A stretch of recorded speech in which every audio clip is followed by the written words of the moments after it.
जय श्री कृष्ण भक्तों।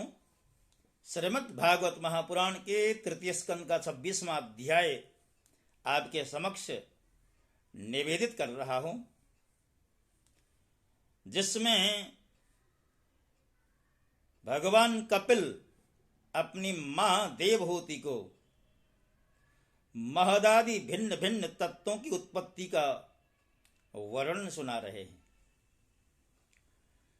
भगवान कहते हैं कि अथ ते संप्रवक्ष्यामि तत्त्वानां लक्षणं पृथक् यद् विदित्वा विमुच्येत पुरुषः प्राकृतिर्गुणैः। भगवान कहते हैं, माता जी, अब मैं तुम्हें प्रकृति आदि सब तत्वों के अलग अलग लक्षण बताता हूं। इन्हें जानकर मनुष्य प्रकृति के गुणों से मुक्त हो जाता है। आत्मदर्शन रूप ज्ञान ही पुरुष के मोक्ष का कारण है और वही उसकी अहंकार रूप हृदय ग्रंथि का छेदन करने वाला है, ऐसा पंडित जन कहते हैं। उस ज्ञान का मैं तुम्हारे आगे वर्णन कर रहा हूं। यह सारा जगत जिससे व्याप्त होकर प्रकाशित होता है, वह आत्मा ही पुरुष है। वह अनादि निर्गुण प्रकृति से परे अंतःकरण में स्फुरित होने वाला और स्वयं प्रकाश है। उस सर्वव्यापक पुरुष ने अपने पास लीला विलास पूर्वक आई हुई अव्यक्त और त्रिगुणात्मिका वैष्णवी माया को स्वेच्छा से स्वीकार कर लिया। लीला परायण प्रकृति अपने सत्वादि गुणों द्वारा उन्हीं के अनुरूप प्रजा की सृष्टि करने लगी। यह देख पुरुष ज्ञान को आच्छादित करने वाली उसकी आवरण शक्ति से मोहित हो गया, अपने स्वरूप को भूल गया। इस प्रकार अपने से भिन्न प्रकृति को ही अपना स्वरूप समझ लेने से पुरुष प्रकृति के गुणों द्वारा किए जाने वाले कर्मों में अपने को ही कर्ता मानने लगता है। इस कर्तृत्वाभिमान से ही अकर्ता, स्वाधीन, साक्षी और आनंद स्वरूप पुरुष को जन्म मृत्यु रूप बंधन एवं परतंत्रता की प्राप्ति होती है। कार्य रूप शरीर, कारण रूप इंद्रिय तथा कर्ता रूप इंद्रियाधिष्ठात्र देवताओं में पुरुष जो अपनेपन का आरोप कर लेता है, उसमें पंडित जन प्रकृति को ही कारण मानते हैं तथा वास्तव में प्रकृति से परे होकर भी जो प्रकृतिस्थ हो रहा है, उस पुरुष को सुख दुखों के भोगने में कारण मानते हैं। देवहूति ने कहा, पुरुषोत्तम, इस विश्व के स्थूल सूक्ष्म कार्य जिनके स्वरूप हैं तथा जो इसके कारण हैं, उन प्रकृति और पुरुष का लक्षण भी आप मुझे बताइए। भगवान कहते हैं, जो त्रिगुणात्मक अव्यक्त नित्य और कार्य कारण रूप है तथा स्वयं निर्विशेष होकर भी संपूर्ण विशेष धर्मों का आश्रय है, उस प्रधान नामक तत्व को ही प्रकृति कहते हैं। पांच महाभूत, 5 तन्मात्रा, 4 अंतःकरण और 10 इंद्रियां, इन 24 तत्वों के समूह को विद्वान लोग प्रकृति का कार्य मानते हैं। पृथ्वी, जल, तेज, वायु, आकाश, ये 5 महाभूत हैं। गंध, रस, रूप, स्पर्श और शब्द, ये 5 तन्मात्र माने गए हैं। श्रोत्र, त्वचा, चक्षु, रसना, नासिका, वाक, पाणी, पाद, उपस्थ और पायु, ये 10 इंद्रियां हैं। मन, बुद्धि, चित्त और अहंकार, इन 4 के रूप में एक ही अंतःकरण अपनी संकल्प, निश्चय, चिंता और अभिमान रूपा 4 प्रकार की वृत्तियों से लक्षित होता है। इस प्रकार तत्वज्ञानी पुरुषों ने सगुण ब्रह्म के सन्निवेश स्थान इन 24 तत्वों की संख्या बताई है। इनके अतिरिक्त जो काल है वह 25वां तत्व है। कुछ लोग काल को पुरुष से भिन्न तत्व न मानकर पुरुष का प्रभाव अर्थात ईश्वर की संहार कारिणी शक्ति बताते हैं। जिससे माया के कार्य रूप देहादि में आत्मत्व का अभिमान करके अहंकार से मोहित और अपने को कर्ता मानने वाले जीव को निरंतर भय लगा रहता है।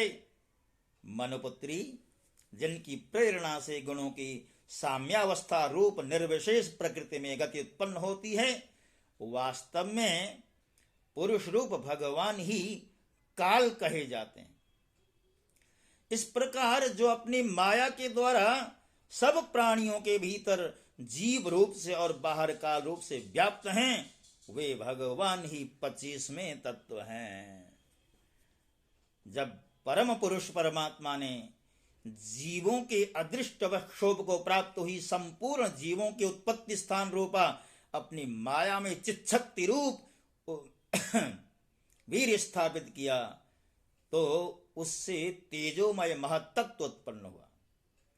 लय विक्षेपादि रहित तथा जगत के अंकुर रूप इस महत्त्व ने अपने में स्थित विश्व को प्रकट करने के लिए अपने स्वरूप को आच्छादित करने वाले प्रलयकालीन अंधकार को अपने ही तेज से पी लिया।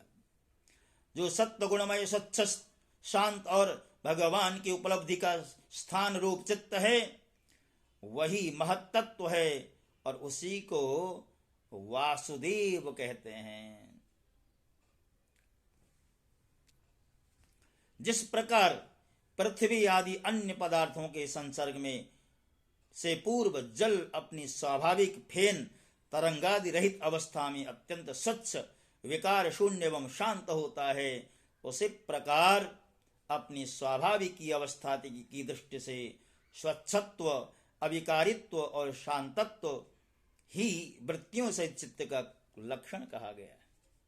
तदनंतर भगवान की वीर रूप चित्त शक्ति से उत्पन्न हुए महत्त्व के विकृत होने पर उससे क्रिया शक्ति प्रदान अहंकार उत्पन्न हुआ। वह वैकारिक तेजस और तामस भेद से 3 प्रकार का है। उसी से क्रमशः मन, इंद्रियों और पंच महाभूतों की उत्पत्ति हुई। इस भूत, इंद्रिय और मन रूप अहंकार को ही पंडित जन साक्षात संकर्षण नामक सहस्त्र सिर वाले अनंत देव कहते हैं। इस अहंकार का देवता रूप से कर्तृत्व, इंद्र रूप से करणत्व और पंचभूत रूप से कार्यत्व लक्षण है तथा सत्वादि गुणों के संबंध से शांतत्व, घोरत्व और मूढ़त्व भी इसी के लक्षण हैं।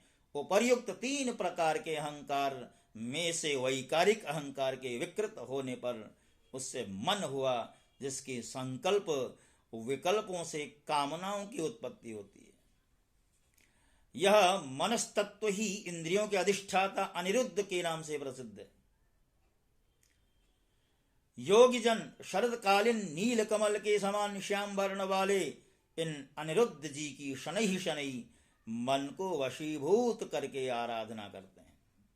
साध्वी फिर तेजस अहंकार में विकार होने पर उससे बुद्धि तत्व उत्पन्न हुआ। वस्तु का स्फुरण रूप विज्ञान और इंद्रियों के व्यापार में सहायक होना,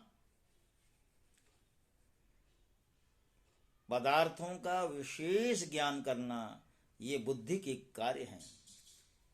वृत्तियों के भेद से संशय, विपर्यय, निश्चय, स्मृति और निद्रा भी बुद्धि के ही लक्षण हैं। यह बुद्धि तत्व ही प्रद्युम्न है। इंद्रियां भी तेजस अहंकार का ही कार्य हैं। कर्म और ज्ञान के विभाग से उनके कर्मेंद्रिय और ज्ञानेंद्रिय 2 भेद हैं। इनमें कर्म प्राण की शक्ति है और ज्ञान बुद्धि की। भगवान की चेतन शक्ति प्रेरणा से तामस अहंकार के विकृत होने पर उससे शब्द तन्मात्र का प्रादुर्भाव हुआ।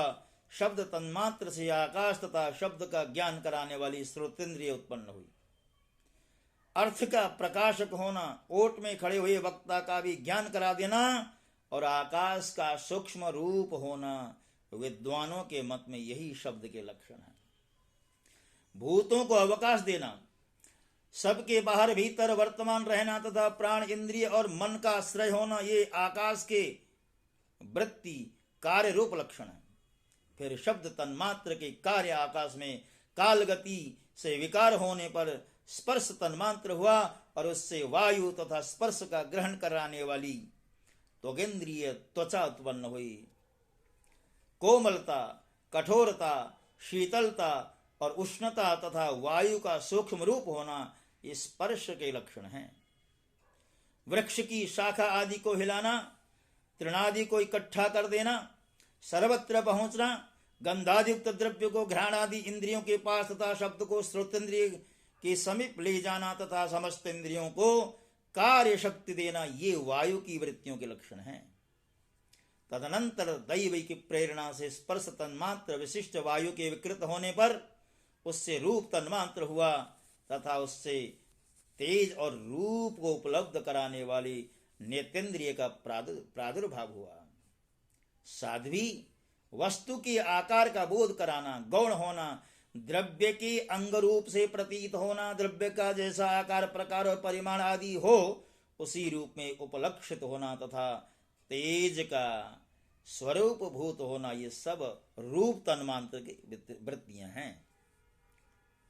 चमकना, पकाना, शीत को दूर करना, सुखाना, भूख प्यास पैदा करना और उनकी निवृत्ति के लिए भोजन एवं जलपान कराना, ये तेज की वृत्तियां हैं। फिर दैव की प्रेरणा से रूप तन्मात्रमय तेज के विकृत होने पर उससे रस तन्मात्र हुआ और उससे जल तथा रस को ग्रहण कराने वाली रसेंद्रिय जिह्वा उत्पन्न हुई। रस अपने शुद्ध स्वरूप में एक ही है, किंतु अन्य भौतिक पदार्थों के संयोग से वह कसैला, मीठा, तीखा, कड़वा, खट्टा और नमकीन आदि कई प्रकार हो जाता है। गीला करना, मिट्टी आदि को पिंडाकार बना देना, तृप्त करना, जीवित रखना, प्यास बुझाना, पदार्थों को मृदु करना, ताप की निवृत्ति करना और कूपादि में से निकाल लिए जाने पर भी वहां बार बार पुनः प्रकट हो जाना, ये जल की वृत्तियां हैं।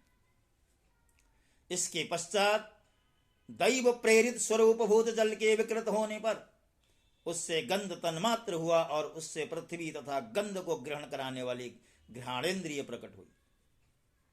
गंध एक ही है, तथापि परस्पर मिले हुए द्रव्य भागों की न्यूनाधिकता से वह मिश्रित गंध, दुर्गंध, सुगंध, मृदु, तीव्र और अम्ल आदि अनेक प्रकार का हो जाता है।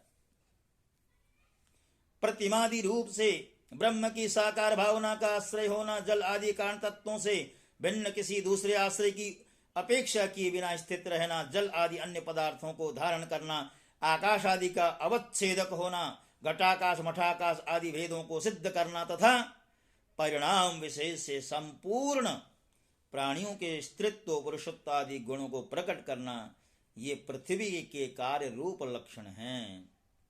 आकाश का विशेष गुण शब्द जिसका विषय है वह श्रोतेंद्रिय है। वायु का विशेष गुण स्पर्श जिसका विषय है वह त्वगेंद्रिय है। तेज का विशेष गुण रूप जिसका विषय है वह नेतेंद्रिय है। जल का विशेष गुण रस जिसका विषय है वह रसनेन्द्रिय है। और पृथ्वी का विशेष गुण गंध जिसका विषय है उसे घ्राणेन्द्रिय कहते हैं।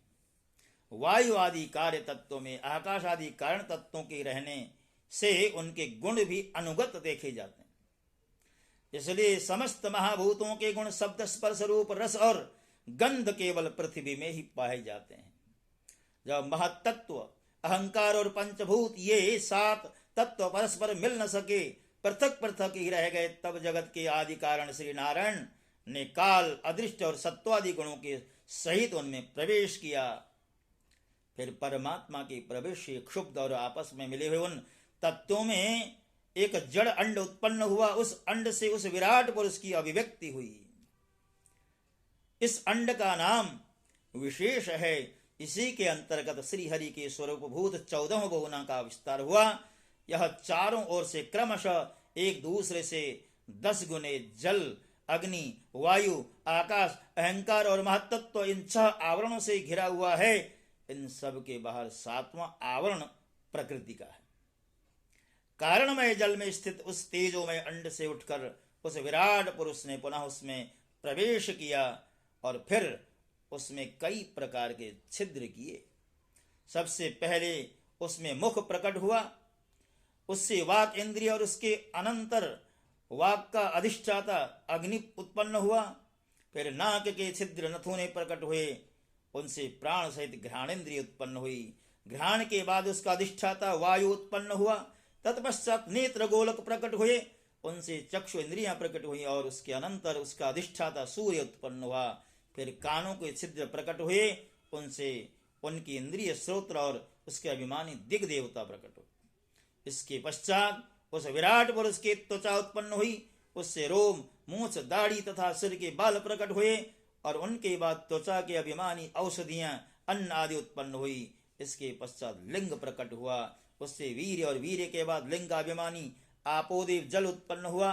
फिर गुदा प्रकट हुई, उससे अपान वायु और अपान के बाद उसका अभिमानी लोगों को भयभीत करने वाला मृत्यु देवता उत्पन्न हुआ। तदनंतर हाथ प्रकट हुआ, उसमें बल और बल के बाद हस्तेन्द्रिय का अभिमानी इंद्र उत्पन्न हुआ। फिर चरण प्रकट हुए, उनसे गति गमन की क्रिया और फिर पादेन्द्रिय का अभिमानी विष्णु देवता उत्पन्न हुआ। इसी प्रकार जब विराट पुरुष की नाड़ियां प्रकट हुई तो उनसे रुधिर उत्पन्न हुआ और उससे नदियां हुई। फिर उसके उदर पेट प्रकट हुआ, उससे क्षुधा पिपासा की अभिव्यक्ति हुई और फिर उदर का अभिमानी समुद्र देवता उत्पन्न हुआ। तत्पश्चात उसके हृदय प्रकट हुआ, हृदय से मन का प्राकट्य हुआ। मन के बाद उसका अभिमानी देवता चंद्रमा प्रकट हुआ। फिर हृदय से ही बुद्धि और उसके बाद उसका अभिमानी ब्रह्मा और तत्पश्चात अहंकार और उसके अनंतर उसका अभिमानी रुद्र देवता उत्पन्न हुआ। इसके बाद चित्त और उसका अभिमानी क्षेत्रज्ञ प्रकट हुआ। जब ये क्षेत्रज्ञ के अतिरिक्त सारे देवता उत्पन्न होकर भी विराट पुरुष को उठाने में असमर्थ रहे तो उसे उठाने के लिए क्रमशः फिर अपने अपने उत्पत्ति स्थान में प्रविष्ट होने लगे। अग्नि ने वाणी के साथ मुख में प्रवेश किया परंतु इससे विराट पुरुष न उठा। वायु ने घ्राणेन्द्रिय के सहित नासा छिद्र में प्रवेश किया, फिर भी विराट पुरुष न उठा। सूर्य ने चक्षु के सहित नेत्रों में प्रवेश किया, तब भी विराट पुरुष न उठा। दिशाओं ने श्रवणेन्द्रिय के सहित कानों में प्रवेश किया तो भी विराट पुरुष न उठा। औषधियों ने रोमों के सहित त्वचा में प्रवेश किया, फिर भी विराट पुरुष न उठा। जल ने वीर्य के साथ लिंग में प्रवेश किया, तब भी विराट पुरुष न उठा। मृत्यु ने अपान के साथ गुदा में प्रवेश किया, फिर भी विराट पुरुष न उठा। इंद्र ने बल के साथ हाथों में प्रवेश किया परंतु इससे भी विराट पुरुष न उठा। विष्णु ने गति के सहित चरणों में प्रवेश किया तो भी विराट पुरुष न उठा।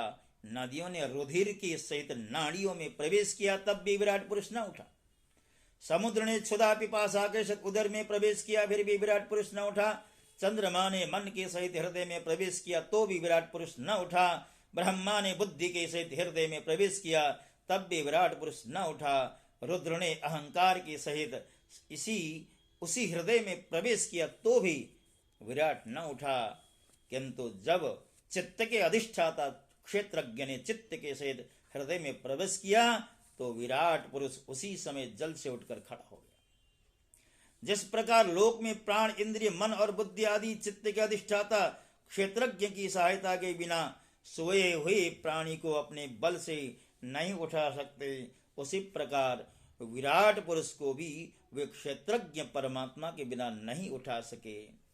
अतः भक्ति, वैराग्य और चित्त की एकाग्रता से प्रकट हुए ज्ञान के द्वारा उस अंतरात्म स्वरूप क्षेत्रज्ञों को इस शरीर में स्थित जानकर उसका चिंतन करना चाहिए। क्षेत्रज्ञ यथ परमात्मा।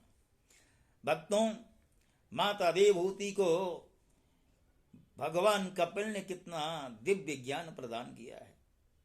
यद्यपि सामान्य रूप में ये जो भी कुछ प्रसंग आपके समक्ष रखे गए हैं वो हिंदी में ही रखे गए हैं, उसके पश्चात भी इतना गूढ़ है इन वाक्यों का अर्थ, इस संदर्भ का जो अर्थ है बहुत ही गूढ़ है, बहुत ही एक तरह से रहस्यों से भरा हुआ है। मैं ऐसा मानता हूं कि जो भी विषय आपके समक्ष प्रकट किए जा रहे हैं जन सामान्य के लिए समझना बहुत सहज तो नहीं है, किंतु सुनते रहिए, मनन करते रहिए, चिंतन करते रहिए तो आपको ये ज्ञान समझ में आएगा। ऋते ज्ञानान न मुक्ति ही, अर्थात जब तक हमें ज्ञान की प्राप्ति नहीं होती तब तक हमारी मुक्ति संभव नहीं है, और जब तक मुक्ति संभव नहीं, मुक्ति मिलने वाली नहीं है, ये संसार में आना जाना, ये जो चक्कर है 84 लाख योनियों की अवधारणा हमारे यहाँ है, ये चक्कर कभी छूटने वाला नहीं है। तो आइए इसी के साथ साथ आज मैं अपनी वाणी को विराम देता हूँ।